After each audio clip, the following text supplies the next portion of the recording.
প্রশাসনের বিভিন্ন বাহিনী ইউজ করে এবং পার্শ্ববর্তী কোনো আনসার ছিল, আনসারকে ইউজ করে আমাদের লবণগুলো ট্যাঙ্কার করে নিয়ে যায়। বর্তমানে আমাদের এই লবণ নিয়ে যাওয়াতে আমাদের প্রায় 50 লক্ষ টাকার ক্ষয়ক্ষতির সম্মুখীন আমরা হয়েছি। উক্ত ক্ষয়ক্ষতি সম্মুখীন হয়ে আমরা ভুক্তভোগী হয়ে আজকে সংবাদ সম্মেলন আয়োজন করেছি। সমুদ্রের গর্জনে ভিন্ন স্বাদের সামুদ্রিক খাবারের ভরপুর আয়োজন উপভোগ করতে আজই চলে আসুন প্যাসিফিক বিচ লাউঞ্জ ক্যাফে কক্সবাজারে।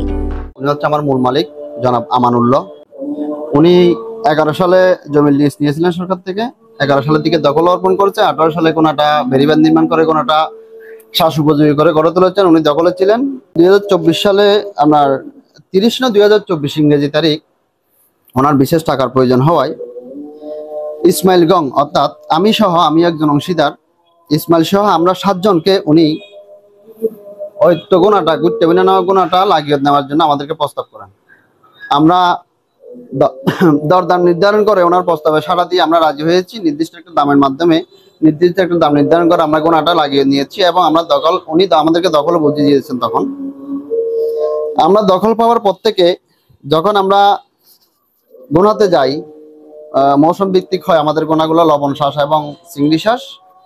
আমরা যখন লবণ মাঠের জন্য শ্বাস উপযোগী যখন হয়েছে তখন আমরা লবণ মাঠ যখন করতে যাই তখন আমাদেরকে বাধাপ্রাপ্ত করে, আমাদেরকে বাধা দেয়। সেটা হচ্ছে এরশাদ গং সহ আরো অন্যজন। এরশাদ হচ্ছে যিনি, ওনার পরিচয়টা আমি দিই। উনি হচ্ছে বাংলাদেশ আওয়ামী লীগের বিগত ফ্যাসিস্ট সরকারের কক্সবাজার জেলার আওতাধীন স্বেচ্ছাসেবক লীগের সভাপতি যুগ্ম সাধারণ সম্পাদক ছিলেন। উনি মহেশখালীতে গিয়ে বিভিন্ন রাজনৈতিক নেতাদের সাথে আঘাত করে আমাদেরকে উক্ত গোনা থেকে তখন থেকে দখল হওয়ার পর থেকেই আমাদেরকে উচ্ছেদ করার পায়তারা করাচ্ছে। তখন অবধি আমাদের সাথে ওনার সাথে মনোমালিন্যতা বা কথা কাটাকাটি বা গোনার দখল নিয়ে অনেক ধরনের কথা হয় এবং বিচার আচারা হয়। এক পর্যায়ে গিয়ে আমরা গোনাতে যাই, গোনাতে দখলে আসি।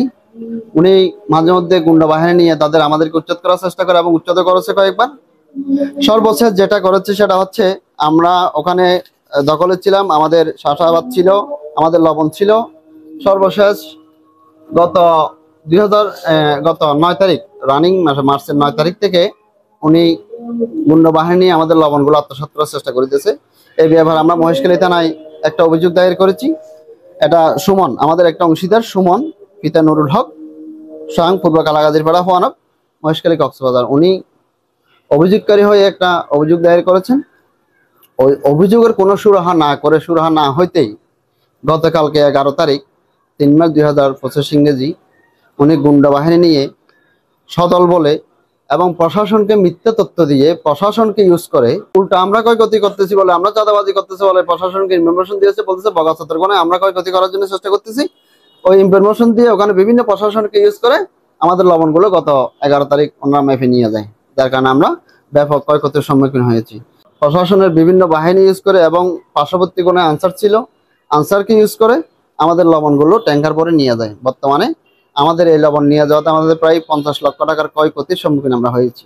উক্ত ক্ষয়ক্ষতি সম্মুখীন হয়ে আমরা ভুক্তভোগী হয়ে আজকে সংবাদ সম্মেলন আয়োজন করেছি। বিষয় এরশাদুল ইসলাম গং মিথ্যা তথ্য দিয়ে আসল কথা গোপন করে মিথ্যা জাহির করিতে চাইছে। আসল কথা, আমি আমানুল্লাহ পিতা মৃত মৌলভী আব্দুল হক, সাং উত্তর দুরুং কুতুবদিয়া, জেলা কক্সবাজার, মুশকিল উপজেলা আমারশাহী মৌজার জমি 2011 সালে রেজিস্ট্রি চুক্তিনামা আমলে ইজারা মামলা নং 3/2010-11 দাগ নং 550-551 এর জমি আমি ইজারা গ্রহণ করি এবং 15/6/2011 তারিখ চুক্তিনামা সম্পাদন করি। এরপর সহকারী কমিশনার ভূমি ও সার্বিয়া সহ 5/12/2011 তারিখ সশরীরে উপস্থিত হই জমি পরিমাপ পরিচ্ছন্ন করে দখল বুঝিয়ে দেন এবং ফাঁকা পিলার দিয়ে সীমানা নির্ধারণ করে দেন। এরপর আমি চারপাশে বেরিবাঁধ দিয়ে উঁচু নিচু বরাট করে লবণ মাঠ ও চিংড়ি চাষের জমির উপযোগী করি। সেই থেকে আজ পর্যন্ত আমি বুক দখলে আছি। সে গুট্টাগোনা নামে পরিচিতি। বর্তমান আমার বিশেষ টাকার প্রয়োজনে 2024 সালে মোহাম্মদ ইসমাইল গং পিতা উমর আলী শাহ কেরন্তলি খানক মুশকিলি উপজেলাকে চুক্তির মাধ্যমে দখল লবণ মাঠ ও চিংড়ি চাষের জমি লাগিয়ত প্রদান করি তাহাকে দখল বুঝিয়ে দিই। আমশাহালি মৌজার BS 48, 67, 32, 39, 49, 2 নং খতিয়ানের জমি এরশাদুল ইসলাম গং এরশাদুল ইসলামকে আনসার পরিচালনার দায়িত্ব প্রদান করেন। উক্ত খতিয়ানে সে একজন ফরদনলবী সন্ত্রাসী ভূমিদস্যু লোক হয়। সে একজন আওয়ামী লীগ নেতা। পিতা মৃত নুরুল ইসলাম এনজেশন রোড সদর কক্সবাজার আনসার পরিচালনার দায়িত্ব প্রদান করেন। সেই আনসার বস্তর গুণা BS 48, 67 নং খতিয়ানের বাহিরে যাওয়ার আইনগত কোনো অনুমতি না থাকলেও সেই